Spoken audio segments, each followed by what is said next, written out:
क्या आपने कभी सोचा है कि एक साधारण किसान का सिर्फ एक गाय खरीदने का सपना उसकी पूरी जिंदगी को तबाह कर सकता है? क्या गरीबी केवल पैसों की कमी है या एक ऐसा जाल है जिससे निकलना लगभग असंभव होता है? और क्या एक मेहनती, ईमानदार और धार्मिक इंसान भी समाज की व्यवस्था के सामने हार सकता है? इन सभी सवालों का जवाब छिपा है हिंदी साहित्य के सबसे महान उपन्यास गोदान में। यह केवल एक किसान की कहानी नहीं है, यह उस भारत की कहानी है जहां लाखों लोग मेहनत तो करते हैं लेकिन सुख उनके हिस्से में कभी नहीं आती। मैं शुरुआत करता हूं गोदान की परिचय के साथ। गोदान का प्रकाशन वर्ष 1936 में हुआ था। यह मुंशी प्रेमचंद का अंतिम पूर्ण उपन्यास माना जाता है। कई साहित्यकार इसे केवल हिंदी ही नहीं बल्कि भारतीय साहित्य के सबसे महान उपन्यासों में गिनते हैं। प्रेमचंद ने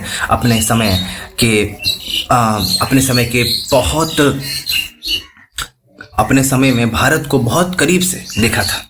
ठीक है, प्रेमचंद जी ने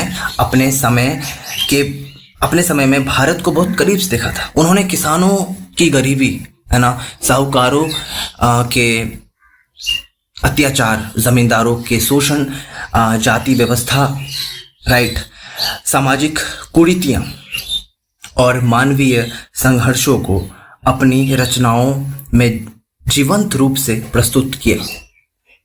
ठीक है, गोदान इन्हीं अनुभवों का सबसे बड़ा और सबसे परिपक्व रूप है। ठीक है, प्रेमचंद यह उपन्यास क्यों लिखते हैं? सबसे बड़ा सवाल कि प्रेमचंद यह उपन्यास क्यों लिखते हैं? उस समय भारत अंग्रेजों के शासन में था। ठीक है, गांवों में रहने वाले अधिकांश किसान कर्ज में डूबे हुए थे। वे दिन रात मेहनत करते थे, लेकिन उनकी मेहनत का फल अक्सर जमींदार, साहूकार और कर वसूलने वाले व्यवस्थाएं ले जाती थी।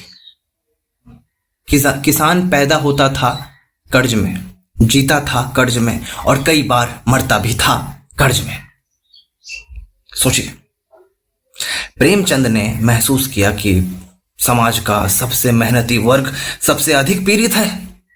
इसलिए उन्होंने एक ऐसे किसान की कहानी लिखने का डिसीजन लिया जो केवल एक व्यक्ति नहीं बल्कि पूरे भारतीय किसान वर्ग का प्रतिनिधि उन्होंने किया। वह किसान का नाम था होरी महतो। ठीक है, होरी महतो नाम था उनका। उस समय का ग्रामीण भारत गोदान को समझने से पहले उस दौर के गांवों को समझना जरूरी है। क्या है कि आज की तरह ट्रैक्टर, आधुनिक मशीनें, बैंक लोन और सरकारी योजनाएं नहीं थी। किसान पूरी तरह प्रकृति पर निर्भर था, डिपेंडेंट था। यदि बारिश हो गई तो फसल होगी, ये इस उम्मीद में जो है वो परिस्थितियां थी। ठीक है, ओके, यदि बारिश खराब हुई तो पूरा परिवार भूखा रह सकता था।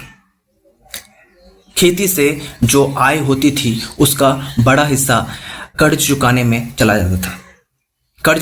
ही चला जाता था। गांव में कुछ शक्तिशाली वर्ग होते थे।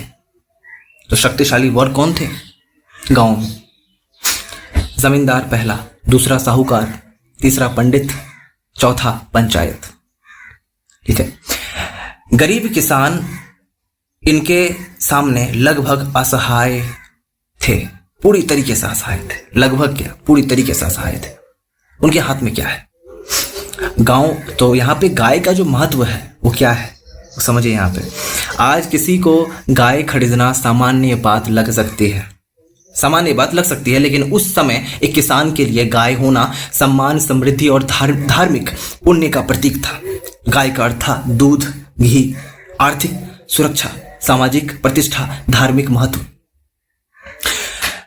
गांव में जिस किसान के घर गाय होती थी उसे सम्मान की दृष्टि से देखा जाता था। यही कारण है कि होरी होरी का सबसे बड़ा सपना एक गाय का मालिक बनना था।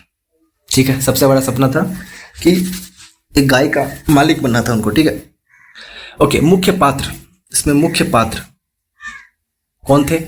तो मुख्य पात्र थे होरी महतो। ठीक है, पूरे उपन्यास का केंद्र बिंदु है होरी।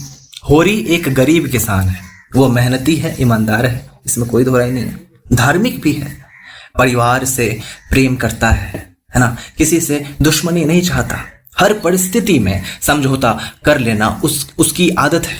वो मानता है कि समाज के नियमों का पालन करना चाहिए। यही गुण बाद में उसकी सबसे बड़ी कमजोरी भी बन जाती है।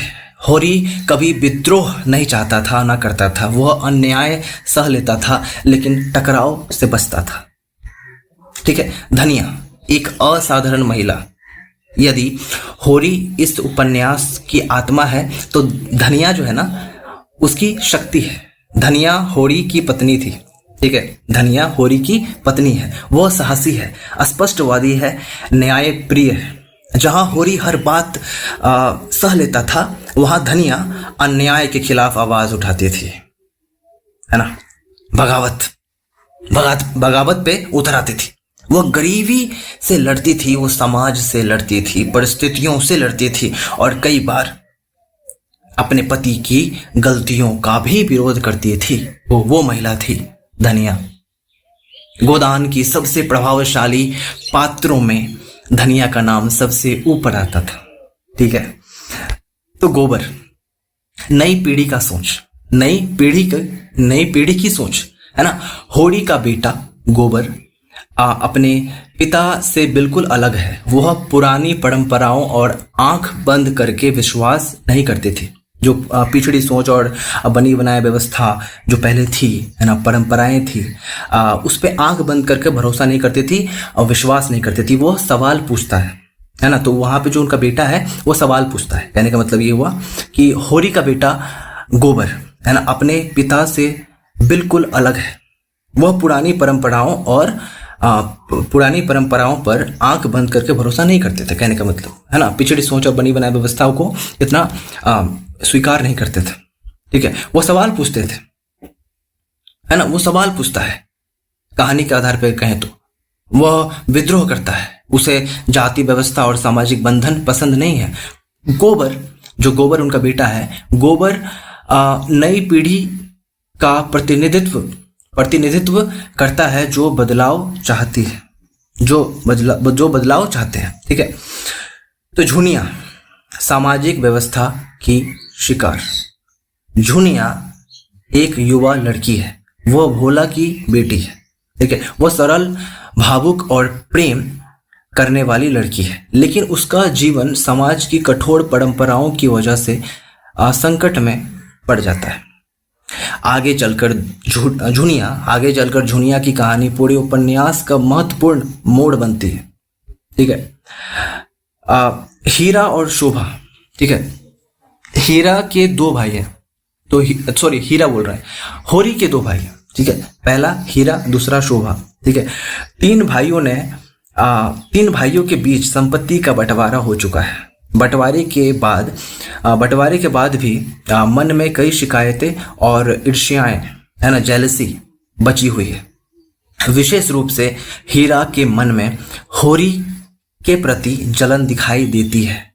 यही जलन आगे चलकर बड़ी त्रासदी का कारण बनती है। ठीक है, तो राय साहब, जमींदार वर्ग का चेहरा।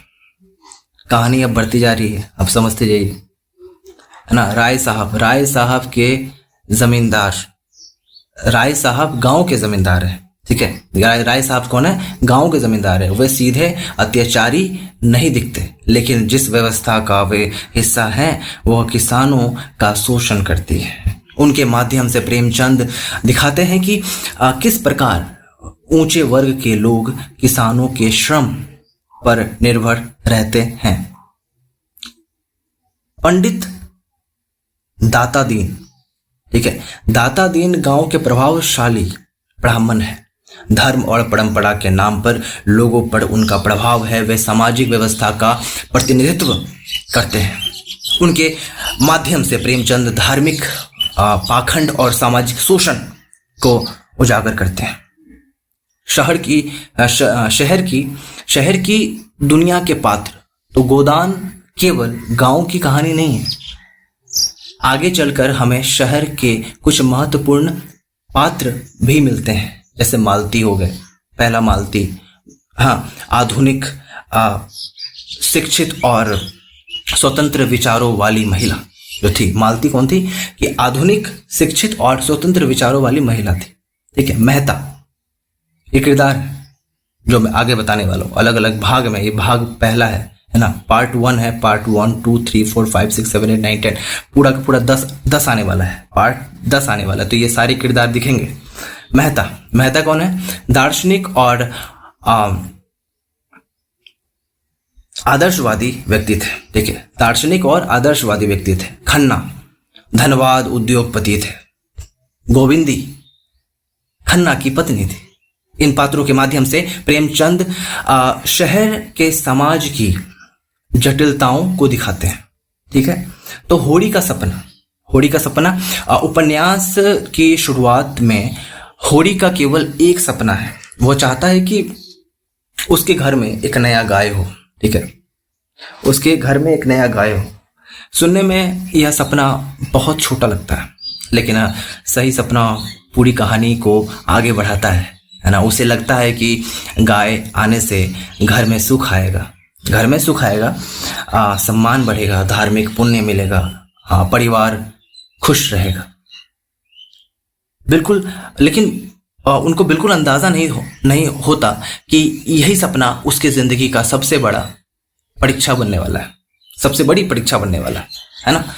इस भाग का सार क्या है? पहले तो ये भाग पहला जो ये है, इसका सार क्या है कि पहले भाग में हमने देखा कि गोदान का महत्व, प्रेमचंद का उद्देश्य, उस समय का ग्रामीण भारत गाय का प्रतीकात्मक महत्व, होरी, धनिया, गोबर, झुनिया और अन्य प्रमुख पात्र, होरी का जीवन और उसका सबसे बड़ा सपना। लेकिन अब असली कहानी शुरू होने वाली है। क्या होरी का गाय खरीदने का सपना पूरा होगा? क्या यह सपना उसके परिवार में खुशियां लाएगा या विनाश का कारण बनेगा? और आखिर एक गाय कैसे एक पूरे परिवार का किस्मत बदलेगी या बर्बाद करेगी? क्या है, इसको हम भाग 2 में देखेंगे, पार्ट 2 में देखेंगे। इन सवालों का जवाब मिलेगा पार्ट 2 में, होरी का सपना और गाय की खरीद। ठीक है, होरी का सपना और गाय की खरीद में, जो कि पार्ट 2 में आने वाला है। तो आप लोग इंतजार कीजिएगा। ठीक है, वो पार्ट 2 भी आएगा और आप वो भी देखिएगा। राइट, सो